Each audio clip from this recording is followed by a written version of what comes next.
Hello.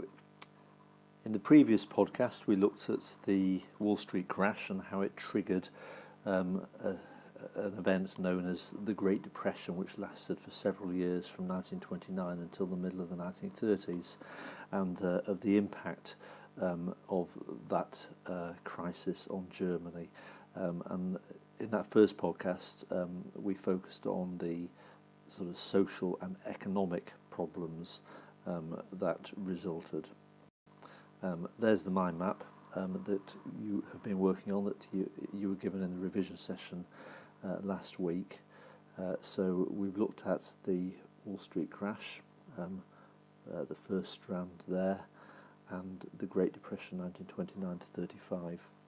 As I say, the two main themes that hopefully came through in the previous podcast were: one, economically, it led to massive unemployment, which had pretty much peaked at around about 6 million by the end of 1932. And secondly, two related factors here. We said that the unemployed workers, many of them turned to the Communist Party, gave support to the Communists, which had a knock-on effect of the middle classes, the people with property and wealth, being afraid of the rise of communism, and as a result they moved to the extreme right-wing parties, in particular the Nazi Party, who benefited more than any other party from the Great Depression. And we finished off with that key word, polarisation. So in other words, many millions of Germans who had up until that point supported the Republic, had backed the political parties that were pro-Republican, in particular the Social Democrats and the Catholic Centre Party. Those people now lost faith in the Republic, and they turned to the extremes. The working classes going to the extreme left, and the middle classes going to the extreme right, what we call polarisation. Now this second podcast about the beginning of the crisis focuses more on the political side of that. What was the impact on government? What effect did this polarisation have on the government of Germany? So, Stresemann, who's pictured there at the top of this page, as we saw in the last podcast, died 3 weeks before the Wall Street crash. He died on the 3rd of October 1929. The Wall Street crash happened on the 29th of October 1929. And Stresemann was really the only strong leader that the Republic had ever produced. With the death of Stresemann, the pro-Republican parties, the parties that formed the coalition government, and in particular we're talking about the Centre Party and the Social Democratic Party, fell out. They could not agree on policy. Stresemann was a sort of binding force within the government. He was able to sort of like knock heads together and get the parties that formed the coalition to agree on policy. But with the death of Stresemann, that strong leadership disappeared and the coalition fell apart. As a result of that, the government could not pass laws through the Reichstag. Now remember, I keep emphasising this point, to get a law passed through the Reichstag, more than half the members of the Reichstag have got to vote for it. That's 50% or more have got to vote for the law, or for the proposed law. A proposed law is called a bill. Now we've looked at that in a previous revision session, and you can go back to the previous podcasts if you're still not sure on that, but make sure you're clear on that sort of concept. The way in which government was supposed to work in Germany was the Chancellor and his cabinet would present a proposed law known as a bill to the Reichstag. And the Reichstag, remember, is the elected representative assembly. It is the parliament that represents the people of Germany, and it consists of different political parties. And if government is working well, there will be a combination of political parties in the Reichstag that would make up more than 50% of the seats, and they will vote for the law. That, however, broke down. That situation broke down in 1929 because the number of because the political parties in the middle fell apart. They could not agree with each other, so laws could not be passed through the Reichstag. So, what then happens? Well, we looked in a previous podcast at the Constitution of Germany that was formed in 1919 when the Weimar Republic came into existence, and we saw how it was a very, very effective, on the surface, a very effective and very democratic constitution. The constitution consisted of a series of articles, a series of points, okay, like a long list of points. A constitution is the rules, the way in which the government is supposed to work. Now, way down in that list, at Article 48 was a point that provided for exactly this situation. It basically said, if it gets to a situation where laws need to be passed because the country is in a state of emergency, then, and normal lawmaking cannot happen because the government can't pass laws through the Reichstag for the reasons we've just said, then it said, if it is a state of emergency, there is another way to pass laws, and it is this. Rather than the Chancellor go to the Reichstag to get laws voted on, the Chancellor can take a proposed law directly to the President. Now remember, the President is not supposed to get involved in the running of the country. The President is a figurehead. He's elected every 7 years by the people. He is the head of state. He is a figurehead. He's more of a symbol, a bit like our Queen in England today. He's not supposed to get involved in the running of the country.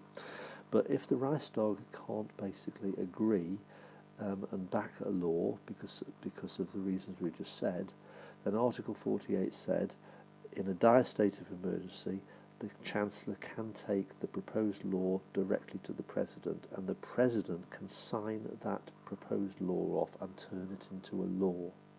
Okay, and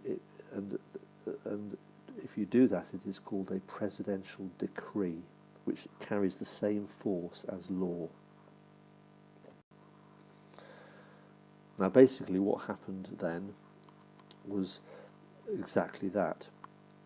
A new Chancellor was now appointed. Okay, the previous Chancellor, a man called Müller, Hermann Müller, he resigned, and a new Chancellor called Hermann Bruning, okay, was appointed, who used the Reichstag less and less to pass laws. Instead, he used Article 48 to get laws passed by presidential signature, and we call these decrees, as I just said a second ago. A law that is passed by using the President to sign it off is called a decree. It is not called a law, but it carries the same weight as a law. Now, Bruning was an unpopular Chancellor, okay, very, very unpopular Chancellor. He was actually nicknamed the Hunger Chancellor, okay. Remember, Germany is now in the Great Depression. The main feature of the Great Depression is millions of people have lost jobs. The people are crying out for the government to take strong action, for example, to provide unemployment benefit, to provide handouts for the people who have lost jobs. Bruning's response was to spend less money. He said, we can't do that. He said, if we start basically giving people handouts, that could cause inflation. And he was not prepared to do that. He said, basically, the only real solution to the Great Depression is to sit it out, and it will be tough, but it will eventually go away.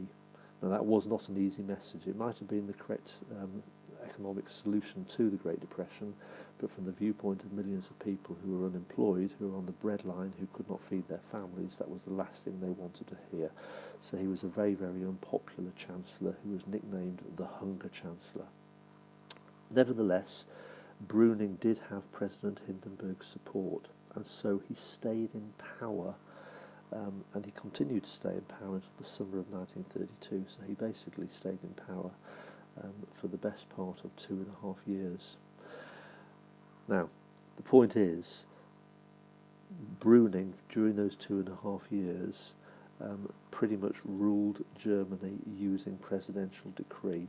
He did not bother taking proposed laws to the Reichstag because he knew it wouldn't work. He knew that the Reichstag would not work, so he used Article 48 to pass laws.